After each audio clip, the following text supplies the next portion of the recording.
শ্রীকে আজকে doctor visit করতে নিয়ে গিয়েছিলাম, কিছু একটু শরীর খারাপ ছিল, তার জন্য সেখানে এসেছিলাম।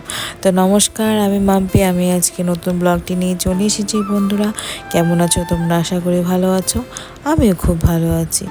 আজকাল না প্রচুর ভাইরাল ফিভার হচ্ছে, তো সেই জন্যই আজকে হোমিওপ্যাথিক ডাক্তার দেখাতে গেছিলাম। তো সকালবেলা আমি ব্রেকফাস্টে বানিয়েছিলাম ঘুগনি আর আলুর পরোটা। অনেকদিন বর বলছিল খাবে, তো আমি সেটা বানিয়ে নিয়েছিলাম। আজকে আমার শাশুড়ি মায়ের জন্মদিন, সেই জন্য আমি অল্প মিষ্টান্ন বানিয়ে নিচ্ছি। আর ওইখানে মা তো বেরিয়েছে, মাকে ভেবেছি সারপ্রাইজ দিব।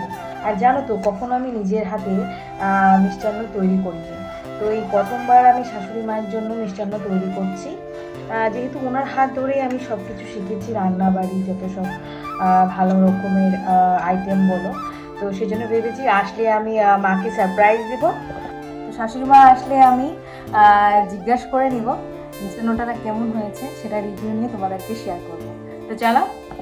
আর জানো তো, পায়েসের সঙ্গে একটু কিশমিশ যদি লাস্টের দিকে আমরা দিতে পারি, প্রথম দিকে দিলে কিন্তু দুধ ফেটে যাওয়া, সেই জন্য আমি পায়েস হওয়া যাওয়ার পরে এই যে দেখো তুমি কিশমিশটা আমি কিন্তু ধুয়ে ব্যবহার করে তাতে দিয়ে ঢাকা চাপা দিয়ে দিব। তাতেই দেখবে সুন্দরভাবে ফুলে আর জুসি হয়ে রয়েছে। তো এই ট্রিকটাও আমার শাশুড়ি মা আমাকে বলেছিল, তোমাদেরকে আমি শেয়ার করলাম। এই দেখো আমার অলমোস্ট কমপ্লিট। এখন আমি পায়েসে ঢেলে দিব। তখন মা ঘরে ছিল না, শ্রীকে নিয়ে একটু বাইরে গেছিল। তার ফাঁকেই আমি ছোট্ট সারপ্রাইজটা প্ল্যান করেছিলাম। আর বরকে আমি কেক আনতে বলেছিলাম, আর ও কিছুটা স্ন্যাক্সও নিয়ে চলে আসছিল। এই দেখো মাকে আমি খাইয়ে দিলাম। ওইখানে অনেক হাসি ফুর্তিও করছিলাম। এটা কিন্তু ভেজ কাটলেট আর ফিশ পকোড়া ছিল, তো সেটা আমি মাকে খাইয়ে দিলাম।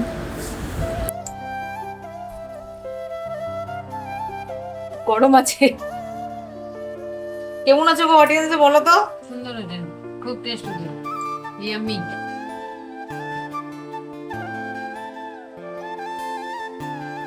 মিষ্টি মিষ্টি, প্রচুর গরম, প্রচুর গরম। টেস্ট আছে গরম বসে। তারপর বিকেল দিকে আমরা একটু বেরিয়েছিলাম মানে মাই বললো আমাদেরকে তোমরা একটু ঘুরে আসো। তো শ্রীকে রেখে আমরা একটু ঘুরতে চলে গেছিলাম। এই দেখো দাদাটাকে আমি তোমাদেরকে আগের ব্লগে দেখিয়েছিলাম যে দাদার স্টলটা কোথায় বসিয়েছি, এক্সাক্ট লোকেশনটা কোথায়।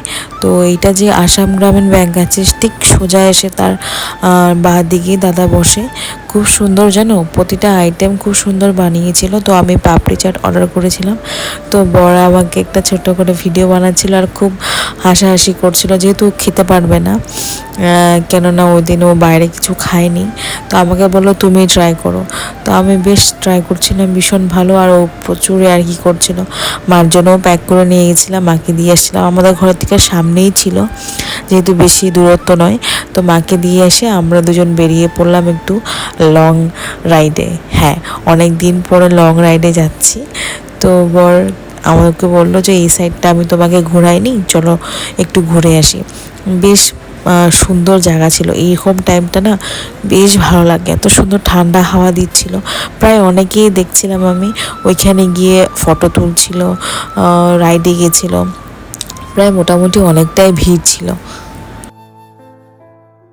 আর আমি যেহেতু অনেক দিন পরে এত লং রাইডে বেরিয়েছিলাম, তো অনেকটাই গান করছিলাম। তো সেটা হয়তো তোমাদেরকে শোনাতে পারিনি। তো নেক্সট আমি ট্রাই করবো যদি কোথাও যাই, কি গান গেলাম সেটা নিশ্চয়ই তোমাদেরকে শেয়ার করব।